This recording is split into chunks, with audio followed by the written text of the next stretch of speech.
Next we will go for a first order reaction. So what is a first order reaction? We know the writing of rate expression for any kind of chemical reaction.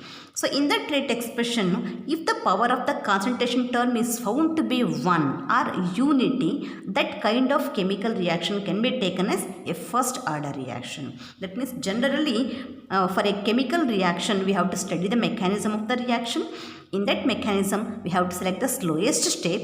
For that slowest step we have to write the rate expression. So in that rate expression, if the power of the concentration term is found to be 1, it can be taken as a first order reaction. So then how can we say the definition of a first order reaction? A reaction in which the rate is proportional to first power of concentration of reactants is called a first order reaction. Okay, so for that we will consider one of the chemical reaction, general chemical reaction. R gives us to P. That means R is called the reactant and P is called the product. Okay, for this chemical reaction we have to write the rate expression. Since it is a first order reaction, the rate of a reaction is equal to K into concentration of reactant power should be written as 1 because it is a first order reaction. So for that we are going to take one of the example, decomposition of hydrogen peroxide. So 2 moles of H2O2 and decomposition gives us to 2 moles of H2O and O2. So we have to study the mechanism of this reaction. So you observe here, I have written the mechanism of this chemical reaction. This chemical reaction takes place in 2 different steps. So first, in the first step, 1 mole of H2O2 undergoes decomposition to produce 1 mole of H2O and nascent oxygen. So in the second step, 1 mole of H2O2 again, by combining with the nascent oxygen released in the first step, they will gives us to H2O and O2. So after the addition of both the steps, the net reaction is found to be 2H2O2 decomposed to give 2H2O plus O2. That means the nascent oxygen gets cancels with one another in the reactant side and also product side. So in these 2 steps, we have to select one of the slowest step. The first step is called the slowest step and the second is called the fast step. So in this slowest step, how many number of moles of H2O2 is there? Only 1. So hence the rate of reaction is equal to K into concentration of H2O2 power this 1. So even though there is no number of moles of the reactants here, it should be taken as 1. That is, the rate of a reaction is equal to K into concentration of H2O2 power 1. So hence this kind of reaction, this reaction can be taken as an example for a first order reaction.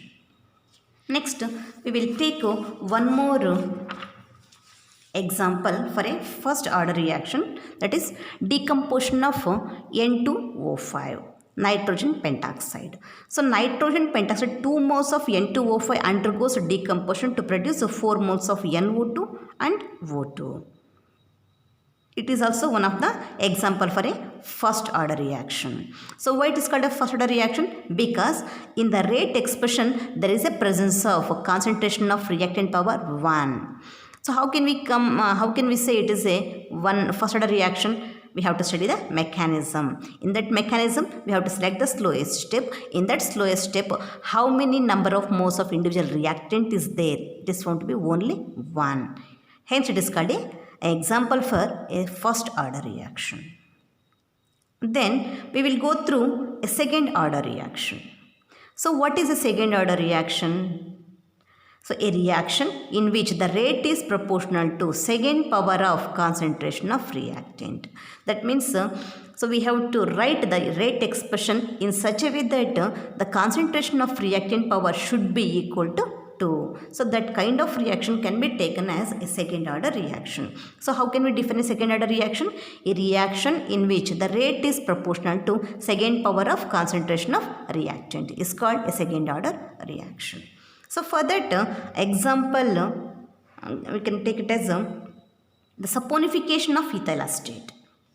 That means when ethyl acetate undergoes reaction with sodium hydroxide, it gives us to sodium acetate and ethyl alcohol. Okay, so in this chemical reaction takes place in a single step. So in that single step reaction, there is a presence of 1 mole of ethyl acetate and 1 mole of sodium hydroxide. So this takes place only in a single step.